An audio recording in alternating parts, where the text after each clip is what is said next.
Ni kusalimu kwa jina takatifu la Bwana Yesu Kristo. Rafiki yangu popote pale unapoendelea kusikiliza mafundisho, leo tuna vifo 10 vya kiroho ambavyo ni hatari kwa Mkristo yeyote. Vifo 10 hatari vya kiroho kwa Mkristo yeyote.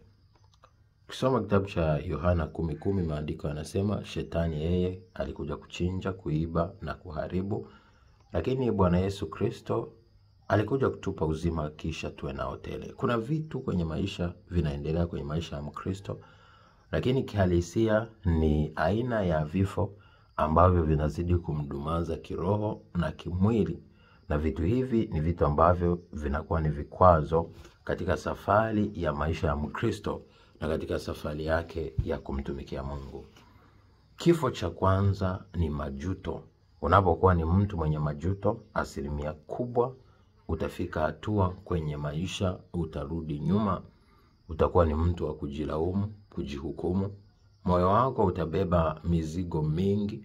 Moyo wako utaumia, utateseka, utazidi kurudia yale yaliyokwisha pita na kuanza kuhesabu mabaya juu ya maisha yako au juu ya hali inayoendelea. Wengi wanajuta kwa sababu ya mahusiano, wengi wanajuta kwa sababu ya familia, wengi wanajuta kwa sababu ya ndugu waliowahi kuondoka kwenye maisha yao, wengi wanajuta kwa sababu ya kufeli kwenye biashara, kwenye kazi, kwenye siasa, kwenye huduma. Wengi wanajuta kwa sababu ya mashambulizi, wengine kazi.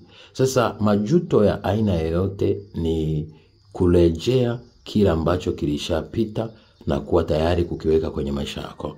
Ndio maana Yesu mwenyewe akatuonya, akasema kuna vitu tukivifanya ni kama mbwa aliyetapika matapishi alafu akayarudia, au nguruwe aliyeoshwa alafu akarudia ule uchafu wake au udongo.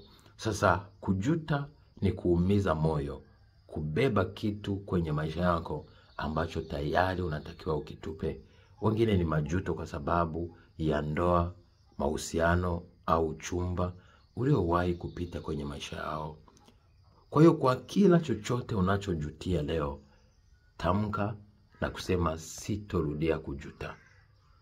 Kuna wakati lazima umwachie Mungu. Kuna wakati useme haya ni mapenzi ya Mungu. Kuna wakati kama ukifanya kila liwezekanalo kuondoka kwenye kile kitu lakini haiwezekani, basi jua si kila kitu kwenye maisha yako lazima ukipate. Si kila unachokipenda lazima kiwe chako. Lakini si kile ambacho unakiamini kwenye maisha ni lazima kiwe upande wako. Lakini pia lazima uwe tayari kuwa mvumilivu na kujua kuna vingine kwenye maisha Yesu Kristo anakuwa hataki tujute, bali tuvipe muda, na majira yakifika vile vitu vitafunguka. Lakini kitu cha pili ni hofu. Maandiko yanasemaje? Kusoma Yohana wa kwanza sura ile ya 4 mstari wa 18, maandiko yanasema lakini katika upendo hakuna hofu, maana hofu ina adhabu. Lakini pia ukisoma Timotheo wa pili sura ya kwanza mstari wa 7, anakuambia Mungu hakutupa roho ya woga, bali moyo wa upendo, roho ya nguvu na moyo wa kiasi. Sasa jifunze kujitenga na hofu. Yesu mwenyewe anamuonya, au Baba mwenyewe anamuonya Joshua kwenye Joshua 1 kuanzia 5 mpaka 9. Anamwambia Joshua, si mimi niliyekuamuru uwe hodari na moyo wa ushujaa? Wewe ndio utakayewalisisha watu hawa. Kwa kwenye maisha kuna watu wamechaguliwa, wamepewa neema ya kuweza kuwapeleka watu level fulani. Sasa wale watu wanapokata tamaa, wakachoka au wakaenda nje ya mapenzi ya Mungu, ina maana ile ni hasara na ni kikwazo kwenye ufalme wa Mungu. Ina maana shetani anazidi kutamba, shetani anazidi kuchukua nafasi, shetani anazidi kuumiza maisha ya watu wengi ambao yule mtu angeweza kuwakomboa. Na wewe pia una nafasi kwenye familia yako. Una nafasi kitaifa, hata kimataifa. Usikubali kuwa mnyonge, usikubali kuzidi kusimama kwenye njia zisizompendeza Mungu. Kubali kusimama leo na ili uweze kushinda. Hofu ya tatu Au kifo cha tatu ni kukata tamaa, usikubali kukata tamaa. Kifo cha nne ni uchovu na uzembe. Maandiko yanasema umemwangalia chungu, yeye hana akida wala mjumbe, lakini anajiwekea chakula chake akiba. Lakini wewe jiulize, kwa nini unapenda kulala? Kwa nini hauna kitu cha kufanya? Kwa nini mtu ambaye umekosa mwelekeo, umekata tamaa kwenye maisha? Usikubali hilo jambo. Lakini kitu cha tano ni dhambi. Maandiko yanasema atendaye dhambi ni wa ibilisi, Yohana wa kwanza 3:8. Lakini maandiko yanasema Mungu ni mtakatifu, kwa hiyo sisi tujifunze kuwa watakatifu. Lakini pia maandiko yanasema yule asiyetenda dhambi shetani hamgusi, soma Yohana wa kwanza 5:18. Lakini 6 ni kujihukumu. Usikubali kujihukumu, usilaumu, usije ukalaumiwa. Soma kile kitabu cha Luka 6:27 mpaka 34. Baada ya kujihukumu, usilaumu, kwa sababu kwa kile unachokifanya kwenye maisha ya mwanadamu na wewe kitatokea kwako.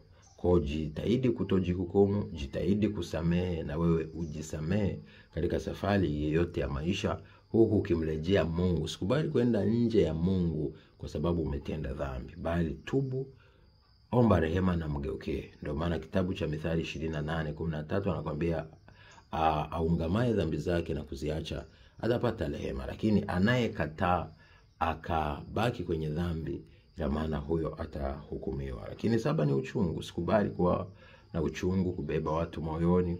Usikubali kubeba vitu moyoni, usikubali kubeba hali moyoni.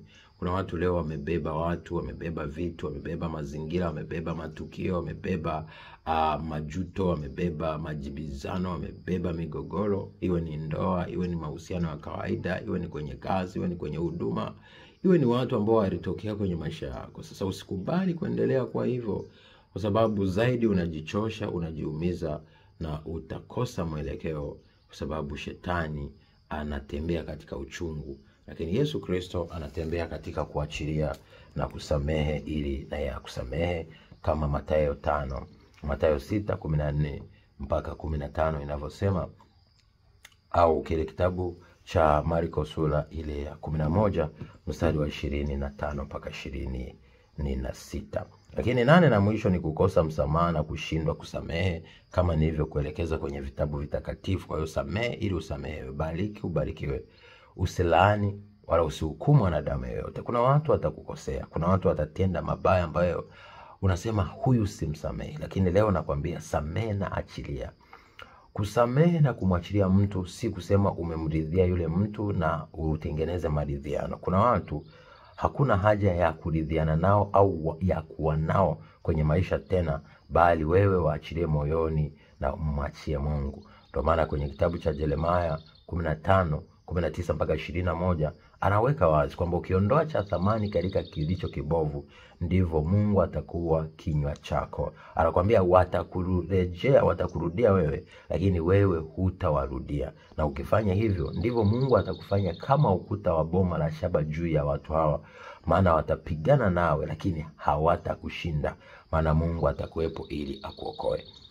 Nawapenda, endelea kufuatilia, endelea kulike, kushare, kucomment, endelea kuwa ni mmoja wa watu ambao wanaguswa na kitu hichi, na kuwa tayari kuzidi kujifunza, kuzidi kuelewa, kufahamu na kuongozwa na nguvu ya Mungu katika safari ya kumtumikia Mungu. Nawapenda. God bless you.